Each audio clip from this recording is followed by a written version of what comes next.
Amigos e amigas, canal do Xavier, eu sou o Xavier, brindando aqui com um bom vinho, 10 de junho, dia de Portugal, de Camões e das comunidades. Nada como um bom vinho do Porto. Gelado, gosto de tomar gelado. Gente, há alguma coisa para se festejar, para se comemorar no dia 10 de junho, no dia de Portugal? Claro que há. É claro que há. Portugal, desde a Revolução dos Cravos, e, portanto, viva a Revolução dos Cravos, desde a Revolução dos Cravos, desde a saída de Portugal do atraso da ditadura salazarista, do atraso em todos os sentidos, Portugal vem num processo inexorável de melhoria da qualidade de vida do seu povo. Isso que é importante. Um país, uma nação, um Estado, existe em função do seu povo. Então, não adianta um país ser poderoso, ser rico, ter tecnologia, ter as suas finanças em ordem, todos esses quesitos que são apontados para quando se comenta, quando se fala da importância de um país, né, de quanto ele se destaca no mundo e tal. Mas nada disso tem importância se o seu povo não vive melhor. E, inegavelmente, o povo português vive muito melhor hoje, em 2022, do que vivia antes de 74. Algumas pessoas podem dizer, mas assim, as pessoas do mundo inteiro, por causa da tecnologia, não. Existem muitos lugares do mundo onde a vida ainda é a mesma para uma infinidade de pessoas, ou até pior do que era em 74, mesmo com toda a tecnologia, com a melhoria na medicina, né, com a melhoria nas comunicações, com o desenvolvimento da internet, né, o advento dos telemóveis, né, os celulares, como se dizem no Brasil, mas como se diz no Brasil, mas em Portugal telemóveis. Isso foi uma mudança. Eu, por exemplo, sou do tempo, né, em que não existiam telemóveis, não existiam celulares, só existiam telefones fixos. Aqui no Rio de Janeiro, por exemplo, telefone fixo era no Brasil, né, no Brasil inteiro, mas eu vivo no Rio de Janeiro. O telefone fixo era uma fortuna, uma dificuldade para se ter um. Havia pessoas que tinham muitos telefones e viviam do aluguel desses telefones. Heranças dos pais, etc., né? E alugavam esses telefones. Outros investiram mesmo nisso, né? Mas era difícil porque não havia expansão. As empresas estatais de telefonia não faziam expansão da rede. Então, você só conseguia comprar telefone de alguém que estivesse vendendo a sua própria linha. As pessoas eram proprietárias da sua linha de telefone. E, portanto, você não conseguia comprar uma linha de telefone na empresa. Você só conseguia comprar de alguém que estivesse se desfazendo. Então é muito caro. É claro que com o advento dos telefones celulares, isso tudo mudou. Porque hoje em dia, mesmo pessoas muito pobres têm um celular. Às vezes a pessoa tem até dificuldade para comer, mas ela consegue ter um celularzinho ali e ter pagar um plano pré-pago e ter uma certa dificuldade, mas muito melhor do que não ter telefone nenhum. Mas voltando à questão de Portugal, não é a questão só da tecnologia, etc. Então, em Portugal, as coisas melhoraram muito porque a democracia, né? Antes não havia democracia, não havia liberdade, e hoje há. em comparação a que havia, obviamente, na ditadura. Com a democracia veio a integração à União Europeia, aos países da Europa, e veio a melhoria econômica para Portugal, sem dúvida nenhuma. Então, hoje em dia, talvez Portugal seja um dos melhores lugares do mundo para se viver.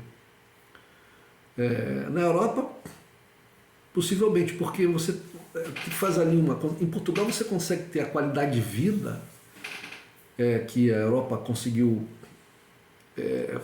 oferecer para os europeus em geral, né, Europa Ocidental em geral. Claro que tem pobreza, etc., mas em geral o padrão de vida na Europa é muito superior ao resto do mundo, só comparável com alguns outros países ricos, outras regiões do mundo onde os países são ricos. Mas na Europa conseguiu dar uma condição de vida bem boa para os europeus em geral. Mas países europeus que têm qualidade de vida muito alta são países muito frios, frios mesmo do clima. O clima é muito frio e isso dificulta a socialização, né? Dificulta o entretenimento. As pessoas ficam muito em casa e também o temperamento das pessoas por causa disso é muito frio também. Portugal é bem menos, é claro que se comparar com o Brasil, né? O Brasil é um país, o povo brasileiro é muito caloroso, então os portugueses mesmo reconhecem isso. Mas a Europa, o Portugal banhado ali pela corrente do Golfo, tem um clima que lhe permite você estar na Europa, né, no verão principalmente, você está na Europa e está desfrutando do calor, do sol. Então, isso tudo favorece muito a vida em Portugal, como país europeu. O turismo vem se desenvolvendo muito, né, em Portugal, e vários tipos de negócios também vem se desenvolvendo muito. Ou seja, Portugal vem enriquecendo, mesmo com os problemas, né? A crise de 2008 foi uma pancada forte, né? Nesses anos todos de 74 para cá. É claro que houve momentos, né? Aconteceram situações onde a coisa deu uma freada, às vezes até um passo atrás e tal, mas logo conseguiu retomar a sua caminhada em direção a um patamar melhor. Então, não é à toa que vão muitos brasileiros ainda para Portugal nesses últimos anos, né? Eu acho que ainda vai continuar indo até pelo menos o final do governo Bolsonaro, e espera-se que o próximo governo, que seja o governo do Lula, né? Mas ele vai ter uma certa dificuldade no início, porque a destruição foi muito grande. Então a vida não vai melhorar assim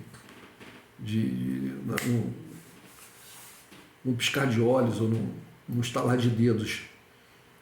Então os brasileiros vão continuar indo para Portugal, o que eu acho muito positivo para Portugal. Muitos portugueses têm uma certa resistência, não só com relação aos brasileiros, mas em relação aos estrangeiros em geral. Tem medo de Portugal perder a sua identidade. Eu acho muito difícil. É sabido que Portugal tem um problema demográfico sério, né? Os estudos apontam que a população está num processo de declínio e que daqui a alguns anos Portugal cairia de 10 milhões para 7 milhões de habitantes daqui a algumas décadas. E que esse processo seria muito difícil de reverter, a menos que houvesse uma migração muito forte para Portugal, de pessoas jovens que pudessem ter filhos, etc. Porque a população existente em Portugal hoje, como está envelhecida, e como tem um padrão de vida mais alto, as pessoas não têm filhos numa quantidade suficiente para poder reverter esse quadro. Então, só com uma migração muito grande, só com uma vaga populacional vinda do exterior. E veja, para que Portugal não perca a sua identidade, eu penso, é uma opinião minha, né, que o povo que mais pode contribuir com acréscimo populacional e que tem uma identidade genética muito grande com os portugueses são os brasileiros. Né? Porque portugueses, já aqui no Brasil, o censo, a última pesquisa genética que foi feita no povo brasileiro, aqui no Brasil, já há alguns anos atrás, eu acho que se bobear, sei lá, uma década atrás, identificou o quê? Né? Que foi feita por amostragem esse experimento, né? Uma pesquisa por amostragem. Pegaram um número de alguns milhares de pessoas, a população do Brasil de 220 milhões, pegaram um número de alguns milhares de pessoas e fizeram a pesquisa de ancestralidade.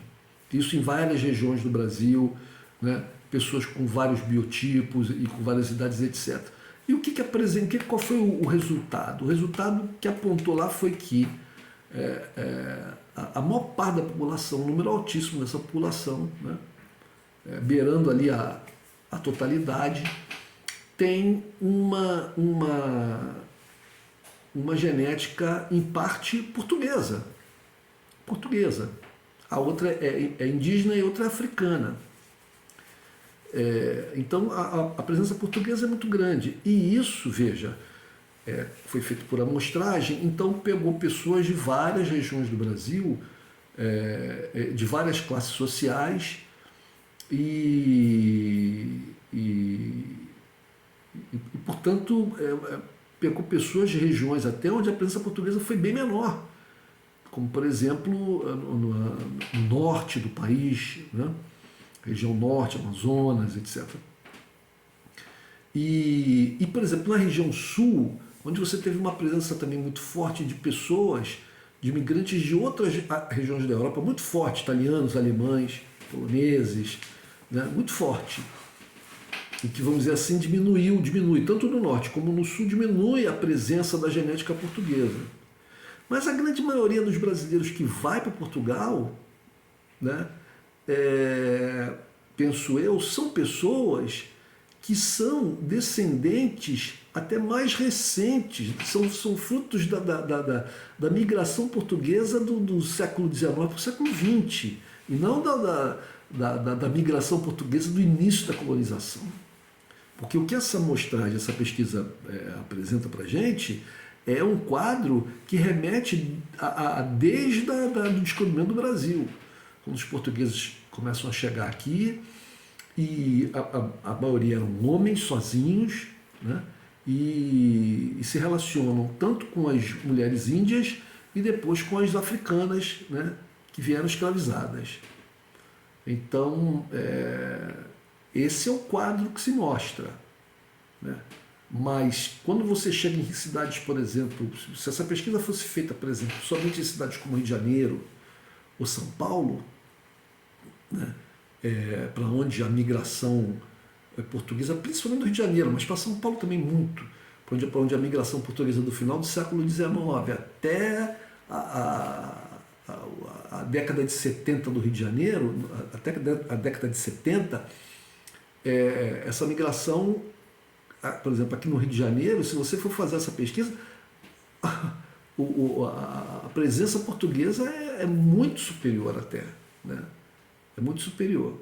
Então eu acho que o povo brasileiro, se por exemplo, se Portugal tivesse hoje tipo 20% da sua população de imigrantes brasileiros, é um número exagerado, né? Seriam volta de 2 milhões de brasileiros em Portugal. O que isso poderia mudar? Bom, não mudaria, a maioria da população seria portuguesa, né? Quer dizer, na verdade, se tivesse 2 milhões, a população iria para 12, não seriam 10%, não seriam 20%, perdão, né? Porque 20% de 12 seriam 2 milhões e 400 mil, seria um pouco abaixo disso. Mas o que isso acrescentaria para Portugal? Primeiro, eu acho que a junção dos dois povos é muito interessante, né? O português com a sua com as suas características e os brasileiros com as suas formam, acho que se completam. E Portugal precisa, né, por causa do envelhecimento da população, então precisa dessa lufada de gente jovem e dessa coisa brasileira, de mais, vamos dizer assim, de uma iniciativa mais solta. Né? Acho que seria bastante interessante. Não quero aqui, não vamos, eu falei em 2 milhões de pessoas, não, mas calcula-se que existam por volta de 400 mil brasileiros, né? 200 mil são os números oficiais, mas acredita-se que seja mais ou menos o dobro disso, então por volta de 400 mil brasileiros em Portugal. Ora, se esse número chegar a 1 milhão, por exemplo, né, seriam ainda menos do que 10%, porque aí a população iria para 11 e pouco, e 10% de 11 e pouco seriam 1.100 e alguma coisa. Então, se chegasse a 1 milhão, seria por volta de 9% da população. Eu acho que seria uma boa contribuição para a cultura portuguesa, né? Para a economia portuguesa, para a psicologia portuguesa e ajudaria a resolver esse problema demográfico e sem mudar muito a genética, sem alterar substancialmente a genética, se, por exemplo, viesse maciçamente, né, ou melhor, massivamente gente da Alemanha, por exemplo, que nem tem, os alemães não migram assim, mas eu não sei, de outros lugares, né, por exemplo, da África, né, aí seria uma alteração mais forte da genética portuguesa. Né. Do Timor-Leste seria uma alteração mais forte. Então, eu não acho que os portugueses que se preocupam muito com essa questão da sua genética e até mesmo da sua cultura não deveriam se preocupar tanto com a chegada dos brasileiros ou um número maior de brasileiros lá. Bom, dito isso, agora a gente tem que falar da coisa negativa, né? Coisa negativa. Eu vejo com muita preocupação, todo mundo que acompanha meu canal sabe disso, muita preocupação a questão geopolítica mundial hoje. E essa questão geopolítica, existe um ponto aí nevrálgico na geopolítica mundial, que é a guerra na Ucrânia. E essa guerra na Ucrânia está mudando as relações de poder no mundo. Existem outros fatores que estão mudando essas relações de poder no mundo. Outro, nomeadamente, é a ascensão chinesa. O terceiro fator é o declínio norte-americano, né? O inexorável declínio norte-americano.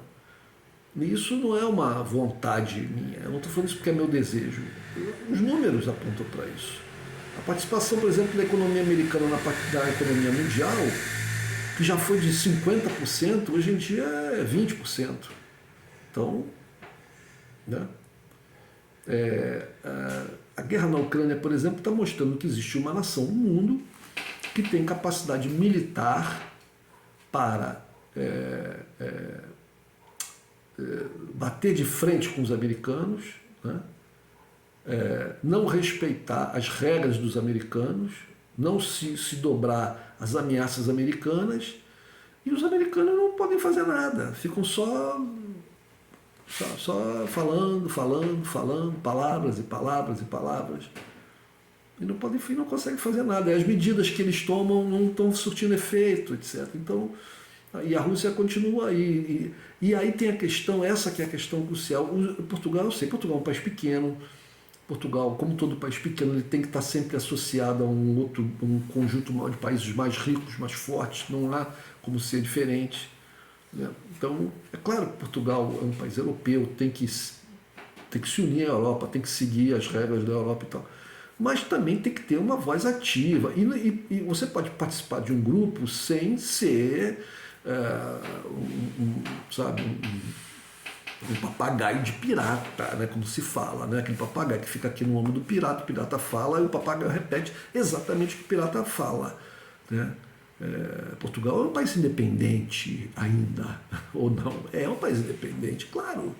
Né? Tem um governo, tem um presidente da república, tem um primeiro-ministro, né? tem um judiciário, tem um legislativo, tem uma força policial, tem uma força militar, né, é reconhecido pelas nações do mundo como um país independente, soberano. Então, Portugal não precisa obedecer cegamente às ordens de países, de outros países, mesmo que sejam países importantes da Europa. E, na verdade, a Europa está toda dobrada aos interesses dos ingleses, que são associados de menor nível aos americanos. A questão da guerra da Ucrânia, tudo isso as ações contra a Rússia, e a própria guerra se origina de ações ordenadas pelos norte-americanos. Ora, acabou a União Soviética, a Rússia estava em paz com a Europa, o Putin sendo recebido pelos europeus como um europeu, porque a Rússia é um país europeu, né, sem dúvida nenhuma. Mas aí a OTAN continua se expandindo e colocando armas nas fronteiras com a Rússia. E por que a OTAN fazendo isso? Por que a OTAN estava fazendo isso? Olha, por causa de ordens americanas. Ordens americanas. A questão do petróleo russo, essa coisa a Europa é dependente do petróleo russo. Que dependente, gente? Dependente, por favor. Petróleo barato, abundante, constante, seguro, chegando por meio de gasodutos, petróleo e gás, sendo vendido, sendo oferecido, fornecido para a Europa a quantidade de gás que a Europa precisava e um preço barato. É a Europa que está dependente da Rússia ou a Rússia que está dependente da Europa?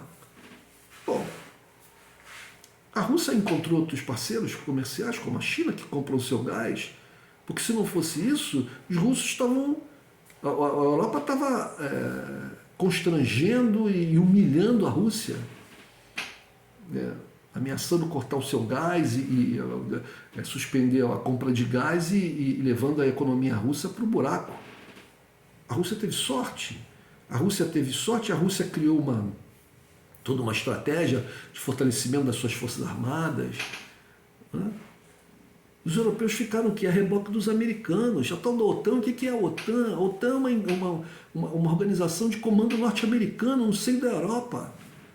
Como é que os alemães podem seguir essas orientações? Não conseguem, porque não conseguem, mas vão cortar o gás, a compra do gás russo. Que coisa mais imbecil! E vão comprar o gás de outros países muito mais caro. Que coisa mais imbecil isso! Por causa da Ucrânia. Ninguém ligava para a Ucrânia. De repente a Ucrânia virou... É como a Polônia. O líder polonês é acusado de fascista e tal. Agora virou o líder das liberdades europeias. Então essa parte me entristece muito. Portugal fazendo empréstimo a fundo perdido para a Ucrânia. Para quê? Para que mais ucranianos morram na guerra? Mais ucranianos morram? Para que o dinheiro dado para o governo ucraniano, que é um governo que vai ser... Olha, eu não sei, mas a Rússia está destroçando as Forças Armadas. A RTP, a matéria da RTP, a repórter da RTP, em matéria desse dia 10, o Zelensky desesperado pedindo mais armas.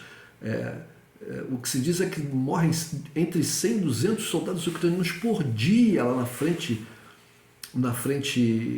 de batalha.